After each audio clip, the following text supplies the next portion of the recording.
శ్రీ కొండపోచమ్మ ఉండి ద్వారా వచ్చిన ఆదాయాన్ని విడతల వారీగా భక్తుల సౌకర్యార్థం ఖర్చు చేస్తామని ఆలయవో రవికుమార్ తెలిపారు.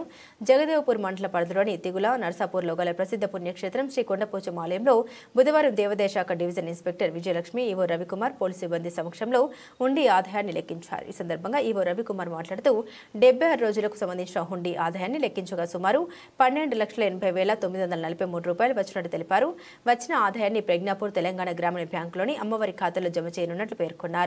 జాతర ఉత్సవాల్లో అమ్మవారిని దర్శించుకునే భక్తులకు ఎలాంటి ఇబ్బంది లేకుండా అన్ని సౌకర్యాలు కల్పిస్తున్నట్టు తెలిపారు. ఈ కార్యక్రమంలో స్థానిక తాజా మాజీ సర్పంచ్ రజితా రమేష్, డైరెక్టర్లు నరేష్, ఆచయ్య, ఆలయ సిబ్బంది మహేందర్ రెడ్డి, వెంకటరెడ్డి, కనకయ్య, యాదగిరి, అంజయ్య, సుధాకర్, హరిప్రసాద్, చిన్న, చందు, రాజరాజేశ్వరి, సేవా సమితి సభ్యులు తదితరులు పాల్గొన్నారు.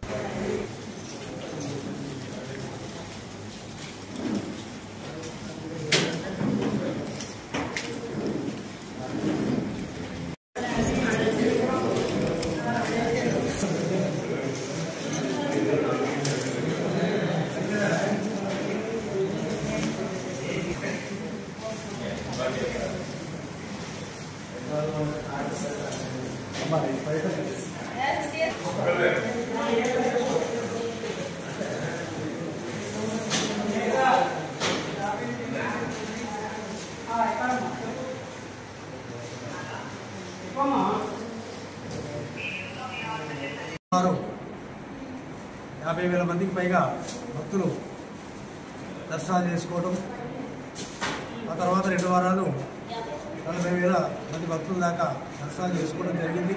అలాగే 29 నవంబర్ 2024 నుండి నేటి వరకు దేవస్థానం యొక్క హుండీలను దేవాదాయ శాఖ పర్యవేక్షకులు సిద్దిపేట డివిజన్ ఇన్స్పెక్టర్ గారు విజయలక్ష్మి గారు మరియు ఆలయంలో డిప్యూషన్ నిర్వహిస్తున్నట్టు దేవాలయాల సిబ్బంది, గ్రామస్తులు, అర్చకులు, దేవాలయ సిబ్బంది మరియు ఇక్కడ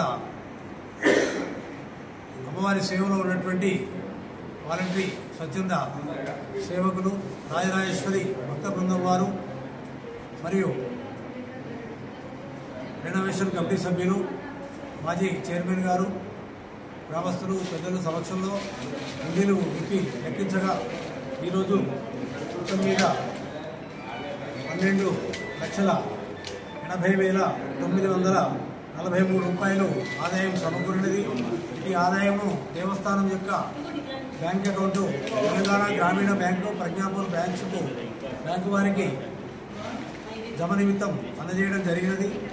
ఇది మొత్తంతో దేవాలయంలో ముందు భక్తులకు సౌకర్యాల నిమిత్తం వివిధ అభివృద్ధి పనులకు వినియోగించడం తెలుస్తుందని తెలియజేస్తూ అమ్మవారి యొక్క కృప అందరికీ కలగాలని కోరుకుంటూ